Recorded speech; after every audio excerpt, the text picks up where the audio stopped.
vibing with another show. Tell me everybody, can you catch this flow? We're breaking down mental class and so you know who we win. Tony Dixon and friends. They tell me that the sky's the limit. Your purpose calling you, baby, you make the difference. Take charge, do you know who you win? Tony Dixon and friends. Who we win? Tony Dixon and friends. Yeah, yeah. Tony Dixon and friends. Tony Dixon and friends. Who we win? Tony Dixon and friends. Welcome back to the Tony Dixon and Friends Podcast. My name is Eric McCalpine, and our goal is to help you, educate, and inspire you to break those mental glass ceilings in your life. And I'm here on another episode with my guys, Mr. Kecalf Bailey. What's up, bro? What's going on, man? Hey, man. And then I'm also here with my man, number 24, TD, Tony Dixon. What's going on? What's up? I'm here. Yeah, man. And today, you all are in for a treat. Yes, you are. We are here with a former Alabama and NFL running back, Mr. Brandon Miree. Brandon, what's going on, my guy? Oh, appreciate y'all, man, having me here, man. It's a blessing. Like I said, 24 years since I stepped foot in this town. I just so happen to see y'all. Y'all like, yo, come through here. Yeah, man. Unbelievable. Yeah. Unbelievable, man. Hey, man, let me tell you a little bit about B. Miree, man. He's one of the guys, I would say, there's people you meet in your life and you know there's something special about them. You know, thinking back to 1999, when he first came down to the team, first thing I know is like, dude, this is a big running back. Yeah. Good Lord. Me and Night Train looking at each other like, man, here we go with another one, right? And his running style was just so vicious, man. You see some people that, and I think this may be a testament to your life that we may hear a little bit about. You have some running backs that you run into that, honestly, they see a safety and they try to avoid the safety. Then you have some running backs that try to, just run past you because they got speed. Then you got the other ones that all they want to do is be headhunters. This guy had some elements that a lot of people don't see in a running back. He was shifty. He had power. He had vision. And he could catch the ball out the backfield. So he was a one in a lifetime talent. I would say that I don't think he got a chance to develop as much as he could have while he was at Alabama, but that did not stop him. This man went on, had a great NFL career, and man, even since then, we've stayed in contact with each other, and he's been more of a light to me than he realizes. And I'm going to make sure I'm about to surprise him with some stuff as we go through this. But before we get into it, Brandon, just tell me, you hearing how I'm talking about the NFL and all that. Tell the people about your experience at Alabama, where you go after Alabama, and then we'll start lacing into what you're doing now. Man, I remember watching the football game, almost in tears, thinking that I'd never be able to play it because I didn't have big enough shoulders, not realizing they had shoulder pads. And thank God I got bigger shoulders. Football was something that was a passion of mine, man. Like, you didn't have to tell me to love football. It was something that was just in me. Yeah. I was the little kid that would run out and play with the older kids. And, sometimes there are signs that shows you, like, you might have a little something extra in you. You know what I mean? And I remember one time I had got the ball, and we played Killer Man sometimes. It's a sideline bus. So when you the little strip of grass on the side, right, you get bust. Okay? And there was a kid, man, he was like 3-4 years older. And when you're like 7-8 years old, that's a more pronounced thing. Yeah. 11 to 8, that's a big pronounced thing. I remember I'm running down that sideline. He coming for me. I'm coming at him, and I gave him a whoop, whoop, whoop. All of a sudden, he just fell by my legs, and I'm still running. And I was like, whoa, did I do that? Yes. You know what I mean? So it's these signs, right? Yeah. And I think everybody kind of has these signs, like, you got something special in you, Yeah. right? Whether or not you hear it all the time, but it might be a small echo. It might be something, some sort of affirmation. And we got to really pay attention to that, right? I always tell kids, like, are you having fun? Are you home? Is that what you're doing? Do you like it? And when they do, they're going to do better at it, right? And so football was like that for me. Wow. And I remember, man, I'll be in my basement, and I'll be running plays. I act like one piece of furniture was this way, one was a center, one piece of furniture was a guard, and I would sprint through there and run up the stairs. I was holding the ball. It was like, I would do that. I would run routes. I would do all sorts of stuff. And so that really shaped me, man. And when I was in sixth grade, summer going to my sixth grade year, I was like, man, I read about Walter Payton. And Walter Payton, he would run these, oh my gosh, I read his book called Sweetness. And he would run up these hills in Mississippi. Yes, sir. Yeah. You know the famous hills that he used to run. Right. He said, man, he used to run. People try to run with him, and they'd pass out. He'll laugh, and he'll run up another time, right? We had some little hills in my neighborhood. And in sixth grade, I started running up and down these hills, man. Come on now. And it was like, I do push-ups and sit-ups, and I was ready to go, man, and got a chance to play. I was offense and defensive lineman all throughout elementary school for Little League. By the time I got to middle school, man, they put me at fullback. And my first game, I scored 5 touchdowns. Yes, they called sir. back 3. It was like crazy. Yeah, man. So football was that, man. And I remember being in the 6th grade, there was this local businessman had basically put out an award saying, hey, write about what you guys want to do. And, I'll give an award like $50 to the person that wins it. And I talked about wanting to play football. Wow. And I said, listen, as college goes, I want to get, increase my education and all that type of stuff. And then by the end of college, I'm going to get drafted. And I ended up winning an award, man.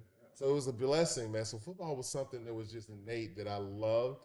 And I feel like it was a blessing to be able to do. You know what I mean? And now I tell stories for the screen. So I'm a storyteller. I write, I produce, I direct.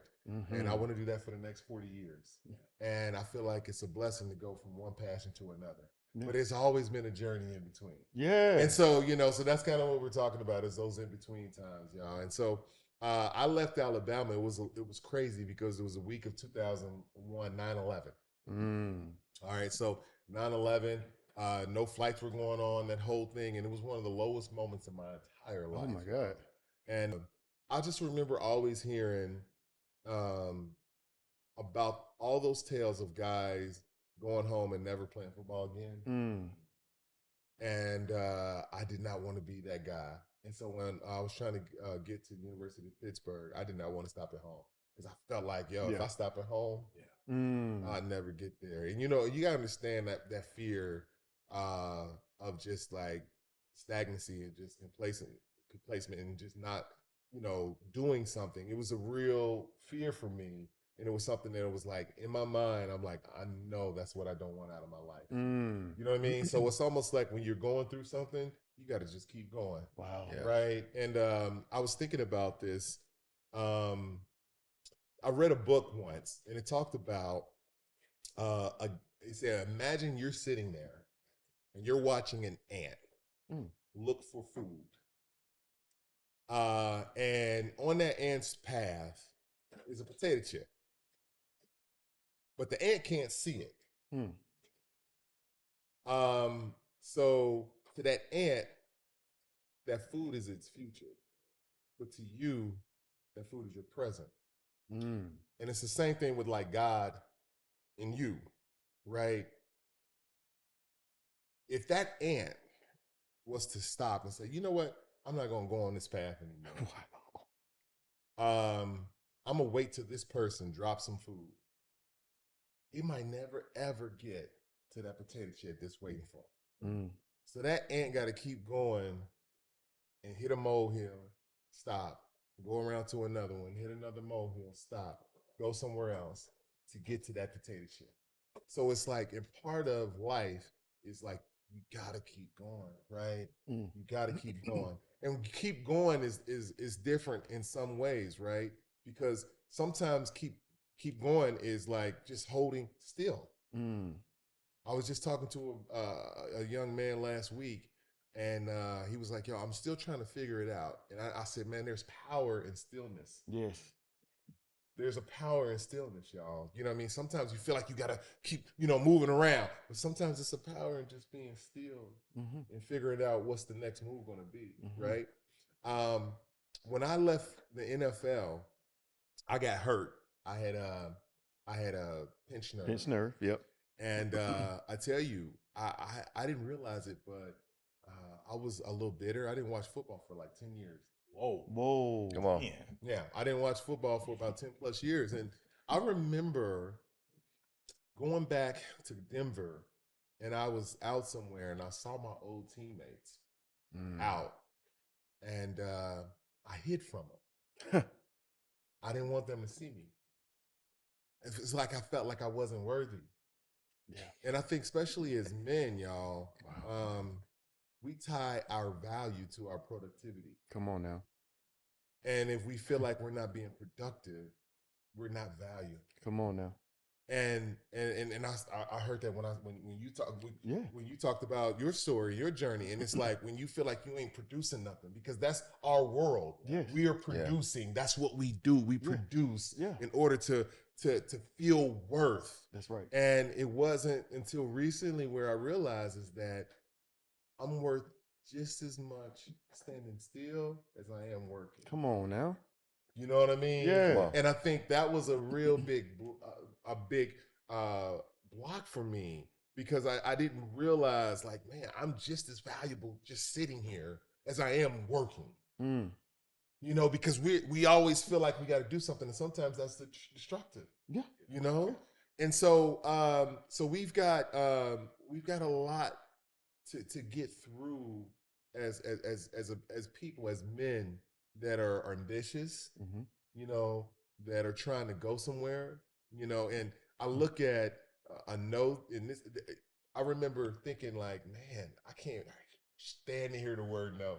Right. I can't stand to hear the word no. And like in this industry that I'm in, the storytelling business over I live in Los Angeles, California, you got to hear the word no.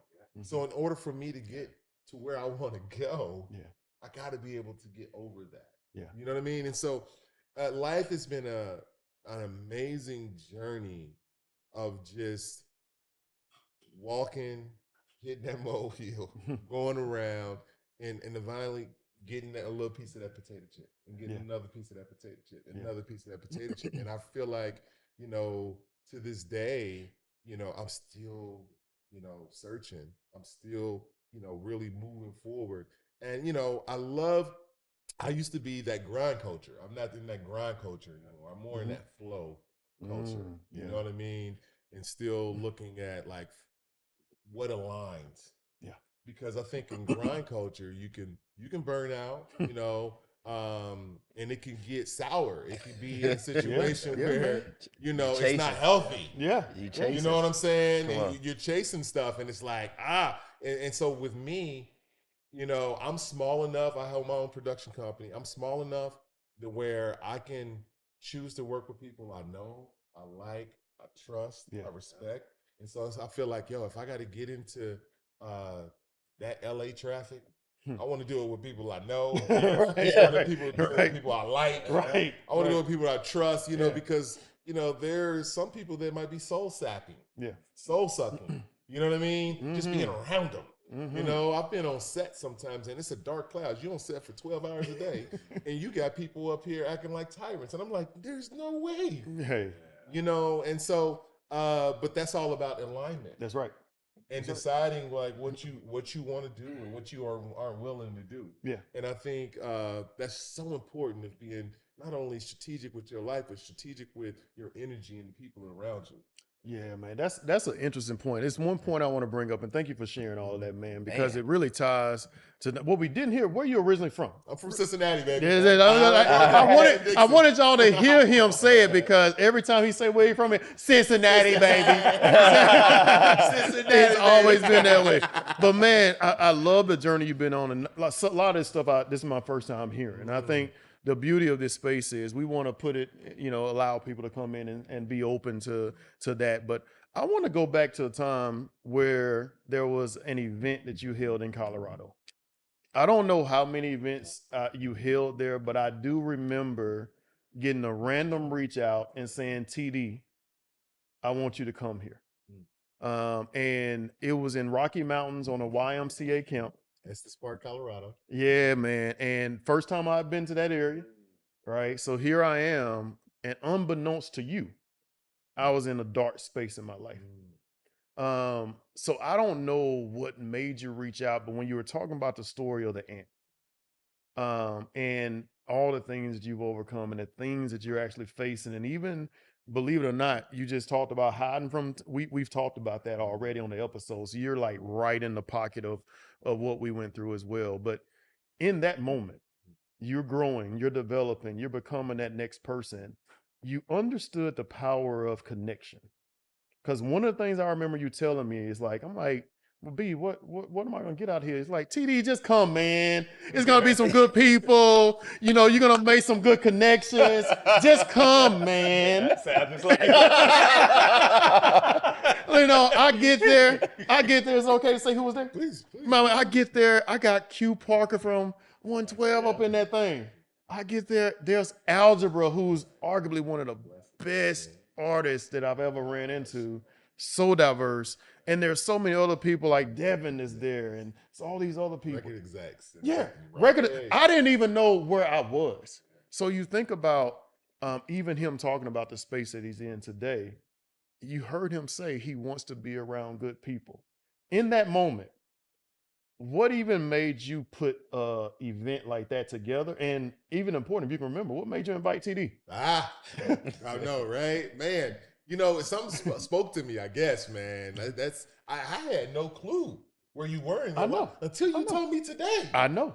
So it's like, what in the world? When you hear, you know, that little call just to say, yo, reach out. You know, one of the worst things to me that we tend to, as former athletes, is to do is isolate ourselves. Mm-hmm. Come on. Sometimes isolation can be a killer. Yes. You know, and we think we can go through it ourselves. We can think we can just do whatever. And it's like, yo, there's strength in togetherness. Yes. I used to have a coach. The running backs in Denver, the reason why they work so well together is because we worked well together off the field. When on Thursdays, nobody would go into the meeting room until everybody was there. And I remember our coach said, listen, it's not one person, it's all of us as a fist. And we operated as a fist, and that's why we were strong. Yeah. And I think there is a strength in collectiveness and togetherness. And so I think there's also strength in just putting great people together. Yeah. And so at that time, I was like, okay, well, let me get people from the sports, entertainment, corporate world, all these good people, and let's just get together and we hike and yoga and horseback ride on the side of the mountain. I'm like, oh, Lord. Right. And I'll tell you what, man, we were out in this little part of Colorado where no cell phones. Yeah. We didn't have any cell phone coverage. There were bears. Yeah, man. Some people saw in cars like big bear paws. Yes. Come on. Stuff. Yeah. Oh my God. Yeah. I was like, oh snap. That was just like this big. Right. Hold on now. Right. You know, and it was like no televisions in the cabins. Yeah. And so it kind of forced you Yeah. to socialize and get to know people on a different level. And I've been here ever since I did that. So many connections have been made. Yeah. To this day. I mean, there's people that's doing business deals. There are people that are friends to this day. This was 2009. Yeah. And it was a situation where we came out of there feeling a lot better going into it, man. And so I had no clue, T. Like, you know what I'm saying? Like, bruh, for you to tell me, you know, like where you were, I would have never had a guess. And so I was like, yo, check on your strong friends, man. Come on. Check on your strong friends. I would have never guessed. Like, all I wanted to do was just like, yo, let's just get around and just love on you. Like, yo, let's have fun. You know what I mean? Like, let's just collaborate. Let's just, explore. Let's see what's what. And I would have never guessed. You said you were in the darkest moment. Like, what in the world, brother? Yeah. Masking it. So I want to ask you a question. So I'm glad to be here, man. Glad to get a chance to meet you, man. You know, like these are my brothers because they're your brothers. Now we cousins. There you go. We all There you go. cousins, right? Believe it. Stillman in the house. Like I told you. Shout out to Stillman in the house. Yeah. So I did go to school at Stillman across the street. right. So I hung out over there with you guys, man. Yeah. But I want to go back to something that you said, and Tony asked the question about the event. At what point made you want to put that event together in Colorado? Is it something from your upbringing? Do you come from a big family? Where did that spirit of community come from in you? Yeah, you know, my grandmother, man, may she rest in peace. You know, she was one of those type of people who used to take people out of the community and into her home. And so she just had a big heart, man. I grew up, you know, going to her house and seeing people who didn't look like us, didn't have a background like us, and her in there taking care of people. And so that type of thing had a big impact on me. And it came to me in Alabama, you know what I mean? And it was like, okay, cool. I want to be able to use this platform. You know, going to University of Alabama and playing football is a platform. And so it's like, man, you want to be able to use this platform for something greater than yourself. And so that really got instilled in me here. You know what I mean? And so at the time we were like, okay, what can we put together, and what kind of events can we work with or solve? And that was MS. You know what I mean? MS, awareness and prevention. And so that was the cause behind that event. Like, we had fun and everything. Yeah, but yeah. actually we did do some great things for MS at that time as well. So Yeah. So when you think about coming to the University of Alabama, you from Cincinnati, University of Alabama, you go to Pittsburgh, now you're in California, now you're in LA. At what point, where did that idea come from? Did you grow up acting? Did you grow up, working in the news? Like, what sparked that in your mind, man? And that journey, man, what's unbelievable is that I was a scholarship athlete, just like these gentlemen here. Yeah. And football, coming out of high school, was like what you know. Yeah. Right? It's what you want to do. Yeah. Maybe about 10 years ago, I happened to look at some homework I did my senior year that said something to the effect of, I'm going to go to Hollywood and I'm going to be an actor or something. What? It was like some senior work. And I was like, where did this come from? Right. Where in the world? And it's so funny. It's like, y'all, when you got something in you, it's going to keep finding its way back to you, y'all. Wow. You know what I'm saying? It's going to keep finding its way back to you. So I looked at this like, where in the world did this come from? Wow. And it was like, to a T, what I'm doing now. You know what I mean? I'm doing everything behind the camera, but it was unbelievable. So it's something that's been around, but I guess in some other form of awareness, right? You're unaware, you're not cognizant of something that keeps coming back to you. And so this can't keep coming back into me. When I was at Pitt, I took a creative writing class, and I was like, hey, I want to be a writer like you guys, talking to my tutors. How can I write? And so they was like, just write. And a guy said, you know what you can do? He said, I'm going to go to California and become a screenwriter. I'm like, what's that? So we start looking at scripts of movies that have been produced. And he said, once you learn the format, let your ideas go from there. And I think I said, yeah, because you do got some good ideas. Yeah, I started reading books and reading scripts as a hobby. Wow. And I just remember one time he said, don't get too attached, because by the time it ends up on the big screen, it might not look anything like what you originally write. And so I was like, that's cool. But if I really wanted to take control of what I'm saying, how can I get more control? Directors have more control. Producers have more control. It brought me down this whole rabbit hole, y'all. Wow. This whole rabbit hole. Wow. And things just started to progress from there, man. And so that's a long, long story, but it's a beautiful journey now. It's really a beautiful journey that I'm enjoying, and I'm having fun. That's the thing, is just, being able to enjoy what you do and with the people you do it with. Yeah. It's just a blessing. It's really a blessing. I want to do this for the next 40 years. That's what I say. I got a 40-year, you know what I'm saying? Yeah. It's a 40-year plan. I turned like 44 on Monday, y'all. Yeah. You know what I'm saying? Yeah. So I'm like, yo, I want to do this. I want to be able to be in my 80s and do this. Let's go. You got to worry about your ACL. Exactly. Come on, man. Come on. I ain't got to worry about that neck. No. Man. No. So it's No. a beautiful thing, man. I'm glad that I'm here. The cool thing about this, like, the theme of our podcast is breaking mental glass ceilings, right? And you touched on a little bit of that, not watching sports for 10 years. You and I share that. So after my Dallas experience, there were several years I didn't watch sports anymore. But even to get to this point, can you think of a time where you broke your own mental glass ceilings to keep moving on that journey? So many times, man. Yeah. It's sometimes it's cyclical. Like, oh my gosh, I can talk on a couple of different moments, man. But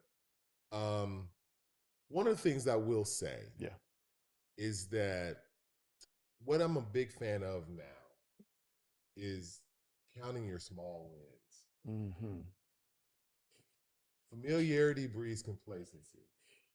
So things that we see all the time, we don't think of as being special.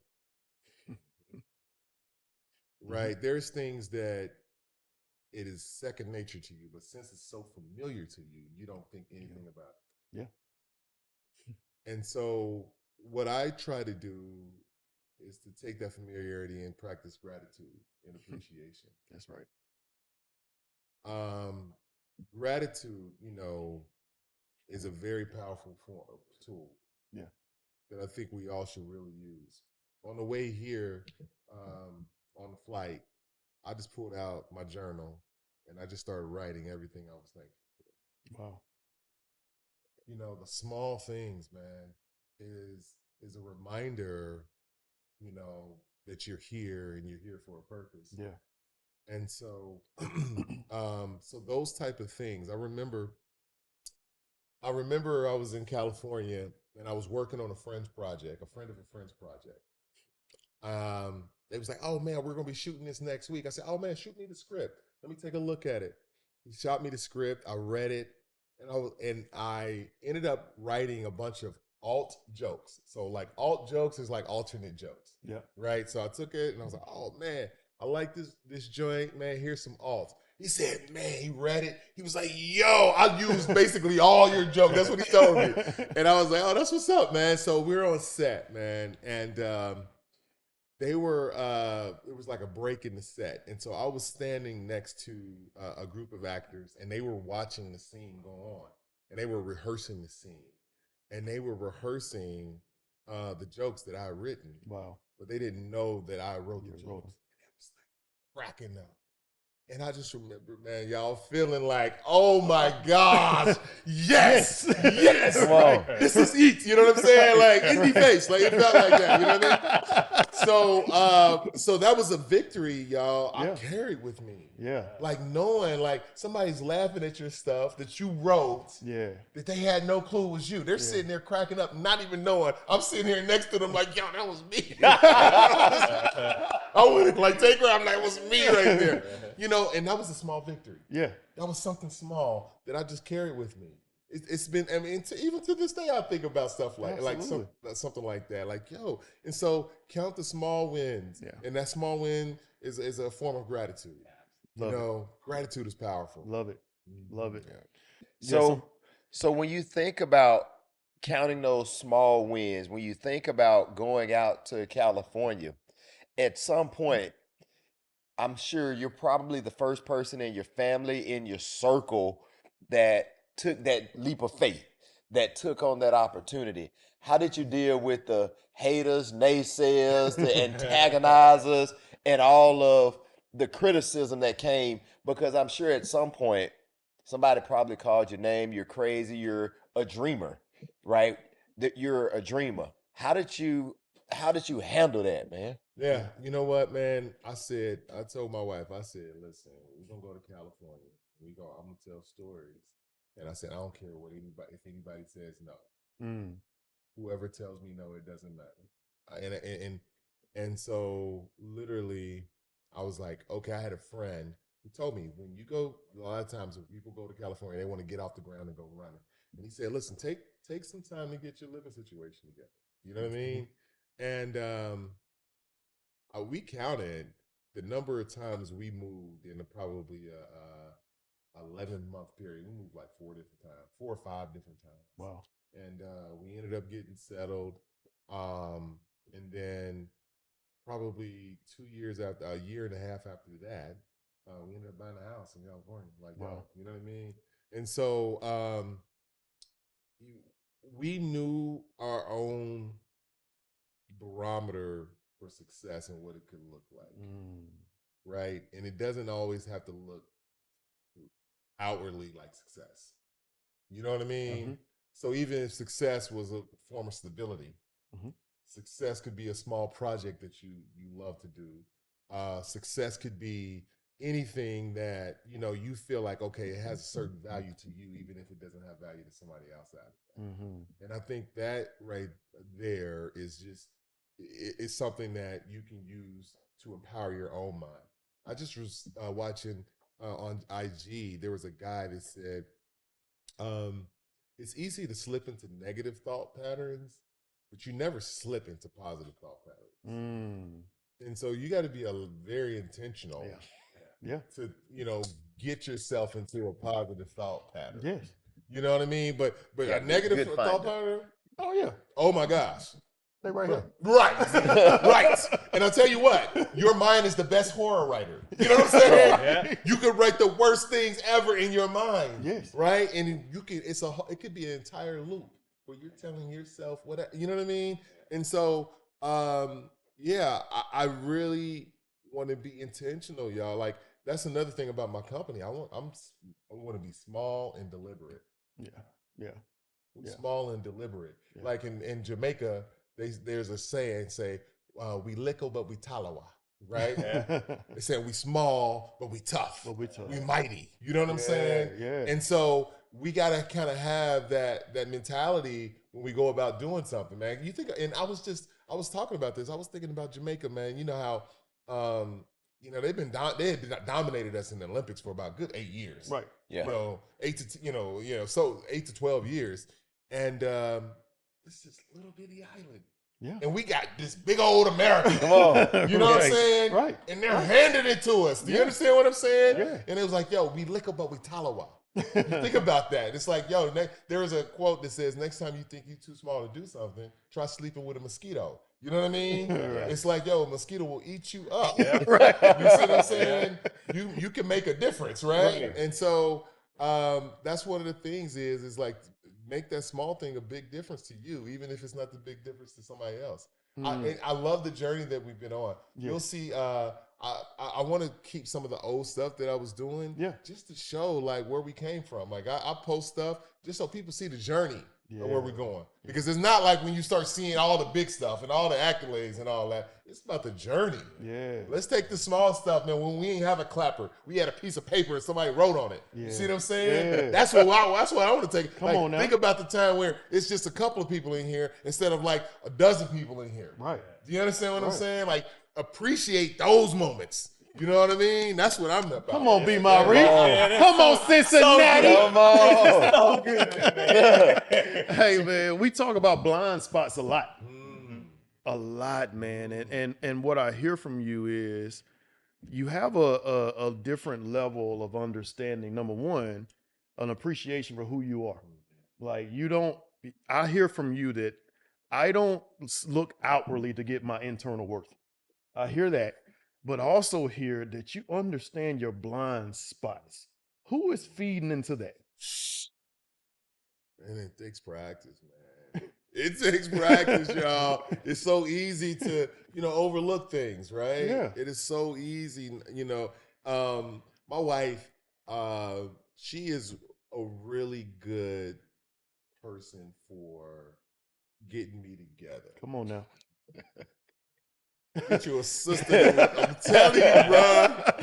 Listen, man. I'm gonna say. I want to say this, man. Black women are superheroes without capes. I really want to say that. I really want to say this, man. And unfortunately, in society, they're at the bottom of the totem pole. But me, I recognize their worth. Come you know on, what I mean? So I keep a lot around me, just pouring into me because they see things that we don't see. Yeah.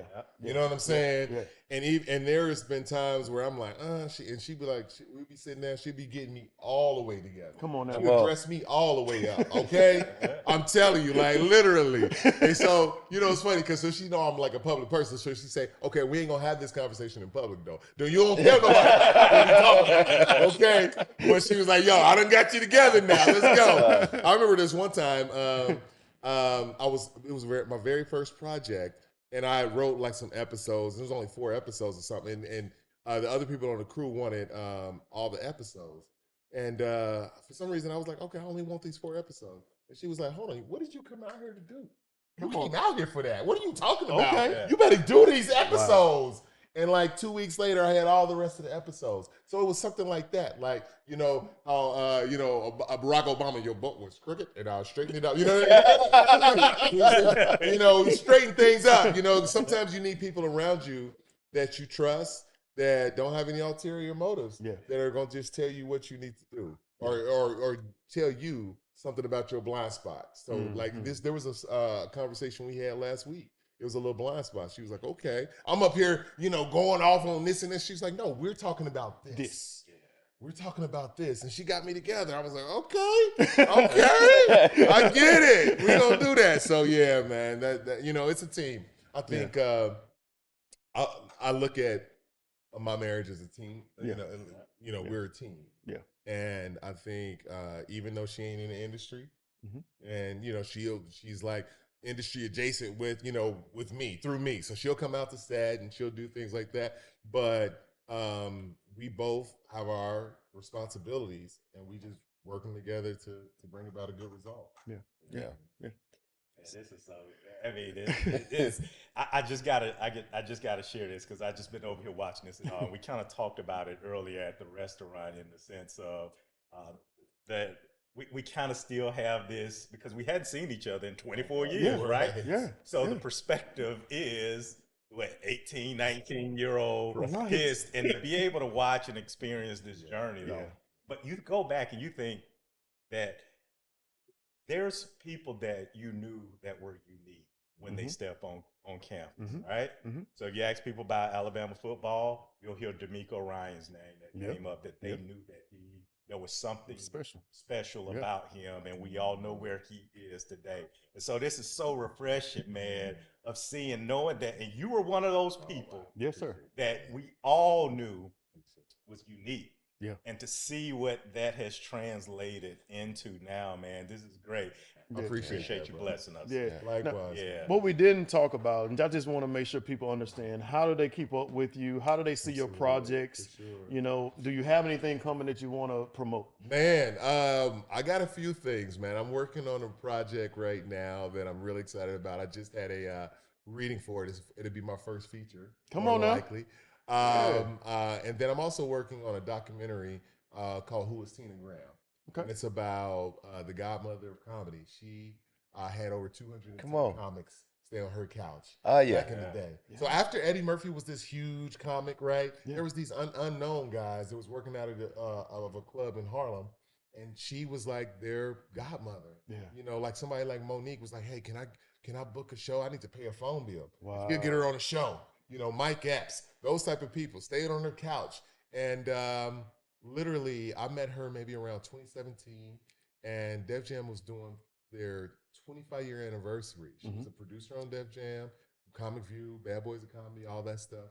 And people were texting her like, hey, what table are you sitting at? And she didn't even get invited.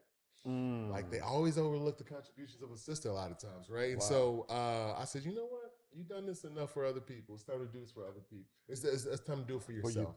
So I said, look, let me create some projects around you. But what I realized is that if you ask a comic who is Tina Graham, they'll know. They'll know. If you ask somebody at a C-suite exec or somebody who watches comedy, they wouldn't know. So I said, let's tell your story. And she has an amazing story. So that's what I'm working on right now. Who is Tina Graham? Yeah. So it ties into everything you just talked about. Oh my God. It ties into the power of community. Yes. It ties into blind spots. Because I would imagine, as a person that's done that much, there has to come a time when you like, people don't see me. Of course. And you're putting in a platform. You have that platform to be able to create a space for her to be seen, man. Absolutely. That's amazing. Any social media handles, man? You know what? If y'all want to follow me, I'm crazy, y'all. He be singing. I sing. He be singing. That whole 9. You can follow me at the Magical Root or BRIK 2500. So check me out. Yeah. So B, before we wrap up, any parting words that you want to walk away with for the Tony Dixon and Friends podcast? I commend you guys for wanting to pour into people, because when I heard that podcast, it was pouring into people. Yeah. And like, I just want to encourage you guys. Listen, you don't have to have it all together. Yeah. You know what I'm saying? More will come, but just keep doing the work. Yeah. Keep putting one foot in front of the other. Like, I don't care if you feel like there's not an audience or whatever, there are there. You just got to keep going. Yeah. You got to keep going and see that potato chip. You know what I'm saying? Yeah. And so I just say, like, yo, after 20+ years, man, I love y'all. Like, you know what I'm saying? Yeah, man. It's a beautiful thing for me to have seen y'all in the restaurant and just like it just be love, man. So I appreciate the love that y'all have for me, not even finishing it down. You know what I'm saying? Yeah. Like, you know, that's real. That's real. Like y'all really, you know, I still feel at home here with the people here. Yeah. So just Godspeed, God bless, man, and keep going, man. Be my re baby. Yes, Cincinnati. So again, this has been another episode of the Tony Dixon and Friends podcast. Make sure you like, share, and subscribe to all the great content that we have. We hope that today something was said or done to educate and inspire you to go out and be great and break those mental glass ceilings in your life. Thank you so much.